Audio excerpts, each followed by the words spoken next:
प्रयागराज महाकुंभ में आज 1.5 करोड़ से ज्यादा श्रद्धालुओं ने आस्था की डुबकी लगाई है। सनातन के सबसे बड़े समागम में स्नान करने वाले भक्तों का आंकड़ा 60 करोड़ के पार पहुंच चुका है। त्रिवेणी में बीजेपी के सभी बड़े नेताओं ने स्नान किया। प्रधानमंत्री नरेंद्र मोदी, गृह मंत्री अमित शाह, जेपी नड्डा, राजनाथ सिंह और नितिन गडकरी संगम में डुबकी लगा चुके हैं। योगी आदित्यनाथ तो 23 जनवरी से अब तक 10 बार प्रयागराज आ चुके हैं। लेकिन अखिलेश यादव के अलावा इंडिया गठबंधन का कोई बड़ा नेता अब तक प्रयागराज नहीं पहुंचा है। राहुल गांधी, प्रियंका गांधी, ममता बनर्जी समेत इंडिया अलायंस के दूसरे बड़े नेताओं ने महाकुंभ से दूरी ही बनाई हुई है। महाकुंभ से प्रखर हिंदूवादी नेताओं की पहचान हो रही है। जनता नोट कर रही है कि कौन महाकुंभ में पहुंचा है और किसने महाकुंभ से किनारा किया हुआ है। आने वाले चुनावों में इसका क्या इंपैक्ट होगा, पूरी डिटेल इस रिपोर्ट में।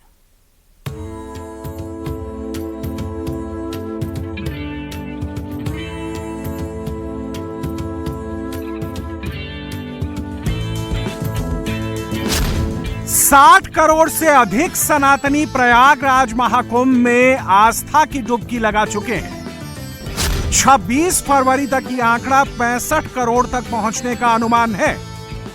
प्रयागराज में पिछले 41 दिनों से श्रद्धालुओं का रेला लगा हुआ है। सनातन के समागम में करीब देश के 55% हिंदू शामिल हुए हैं।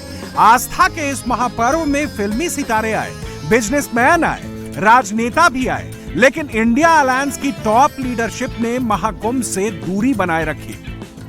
5 फरवरी को प्रधानमंत्री प्रयागराज आए, पूजा अर्चना की, त्रिवेणी में स्नान किया। गृह मंत्री अमित शाह ने भी महाकुंभ में आस्था की डुबकी लगाई। रक्षा मंत्री राजनाथ सिंह और वित्त मंत्री निर्मला सीतारमण ने भी संगम में स्नान किया। बीजेपी अध्यक्ष जेपी नड्डा महाकुंभ आए और योगी उनके मंत्रियों और दूसरे साधु संतों के साथ डुबकी लगाई। इस दौरान उन्होंने योगी आदित्यनाथ पर तो योगी और संतों ने जेपी नड्डा के ऊपर पानी फेंका। जेपी नड्डा ने संगम में स्नान करने के बाद अपनी पत्नी के साथ त्रिवेणी तट पर पूजा अर्चना की। इस दौरान योगी आदित्यनाथ भी उनके साथ मौजूद रहे।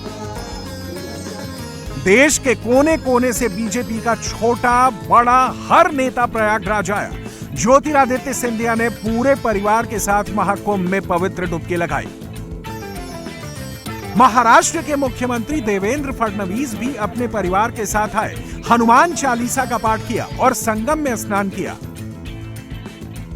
योगी आदित्यनाथ ने तो प्रयागराज आने का रिकॉर्ड ही बना दिया।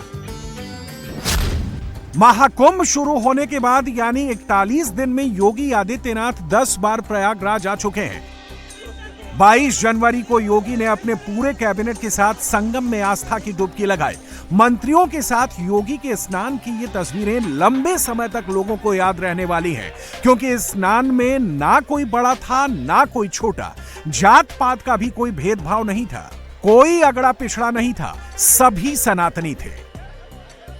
उत्तर प्रदेश की पोटेंशियल क्या है, इसकी क्षमता क्या है, इसका आकलन करना हो तो प्रयागराज महाकुंभ ही पर्याप्त है ये समझने के लिए। आपने देखा होगा 13 जनवरी से 22 फरवरी के बीच अकेले प्रयागराज में मां गंगा, मां यमुना और मां सरस्वती की त्रिवेणी में 60 करोड़ से अधिक श्रद्धालुओं ने आकर के आस्था की पावन डुबकी लगाई है। यह उत्तर प्रदेश के सामर्थ्य को देश और दुनिया के सामने रखता है। क्या 60 करोड़ लोग एक निश्चित समय सीमा के अंदर किसी एक स्थल पर एकत्र हो पाएंगे क्या? देश में इस समय 21 राज्यों में एनडीए की सरकार है। देश के 140 करोड़ की आबादी में 92 करोड़ पर एनडीए का शासन है। 10 करोड़ से अधिक आबादी वाले राज्य यूपी, महाराष्ट्र और बिहार में भी एनडीए की ही सरकार है। 15 राज्यों में बीजेपी अपने दम पर सरकार चला रही है। उत्तर भारत के 4 राज्यों में बीजेपी की सरकार है। दिल्ली में अभी हाल ही में बीजेपी की सरकार बनी है। योगी आदित्यनाथ के अलावा हरियाणा के सीएम नायब सिंह सैनी, उत्तराखंड के मुख्यमंत्री पुष्कर सिंह धामी संगम में आस्था की डुबकी लगा चुके हैं। पूर्वी भारत में 4 राज्य ऐसे हैं जिसमें ओडिशा में बीजेपी की सरकार है। मोहन चरण मांझी 26 फरवरी से पहले प्रयागराज आकर संगम में स्नान कर सकते हैं। पश्चिम भारत में 4 राज्य हैं, चारों में बीजेपी की सरकार है। राजस्थान के सीएम भजन लाल शर्मा, गुजरात के मुख्यमंत्री भूपेंद्र पटेल, महाराष्ट्र के मुख्यमंत्री देवेंद्र फडणवीस और गोवा के सीएम प्रमोद सावंत भी महाकुंभ में आस्था की डुबकी लगा चुके हैं। मध्य भारत में मध्य प्रदेश और छत्तीसगढ़ है। एमपी के मुख्यमंत्री मोहन यादव तो राजस्थान के सीएम भजन लाल शर्मा भी संगम में डुबकी लगाने पहुंचे। छत्तीसगढ़ के मुख्यमंत्री विष्णुदेव साय ने अपने कैबिनेट मंत्रियों, राज्य के सांसदों और राज्यपाल के साथ त्रिवेणी में स्नान किया।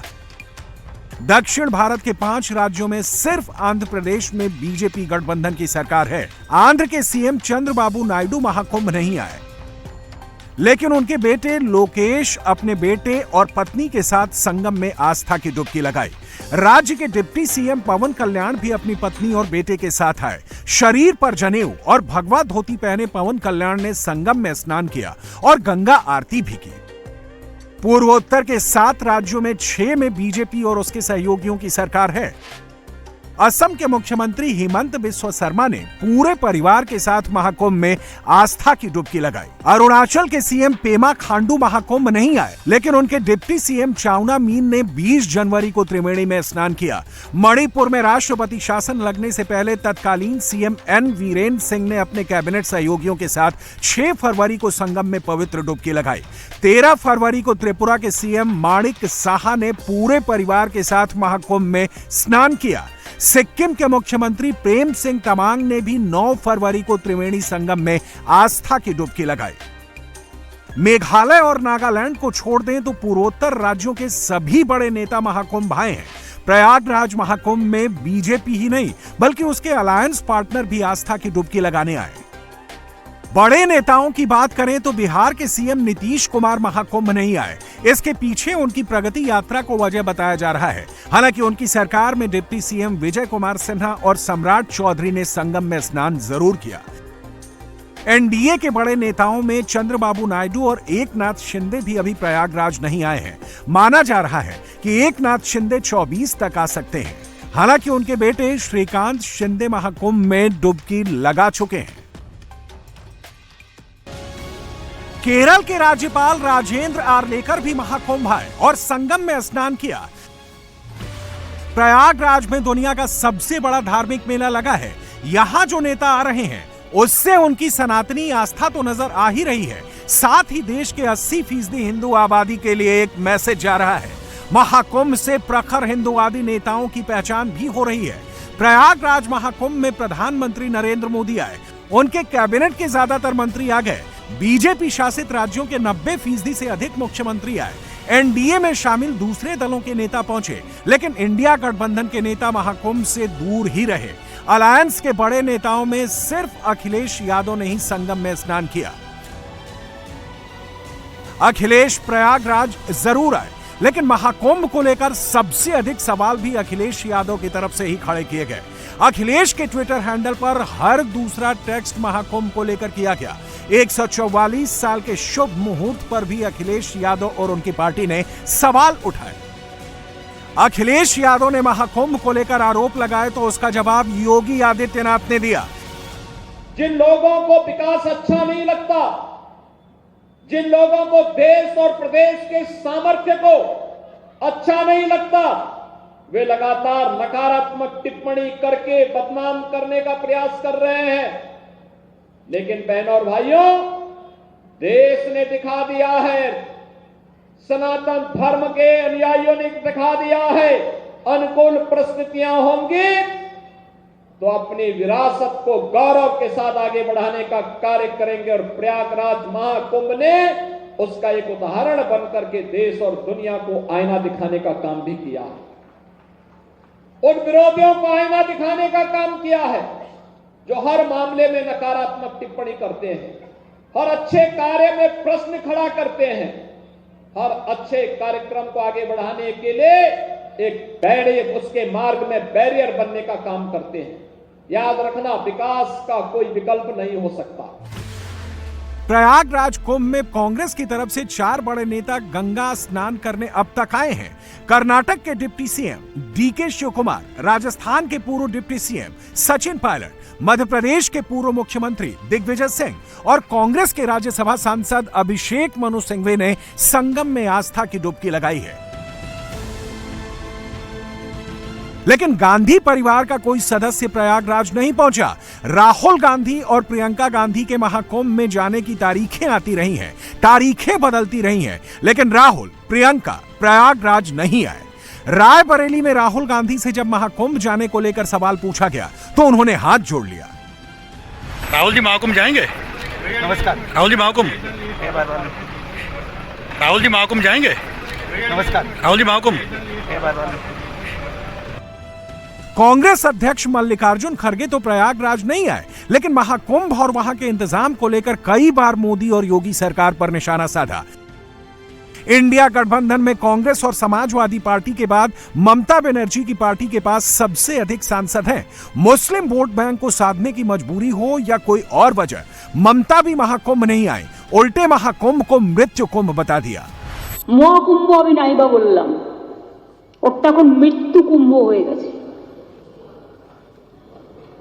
মৃত্যু কূপের মতো আমি মহাকুম্ভকে সম্মান করি, আমি শ্রদ্ধা জানাই, পবিত্র গঙ্গা মাকে আমি সম্মান করি, কিন্তু প্ল্যানিং না করে এত হাইপ তুলে এত লোকের মৃত্যু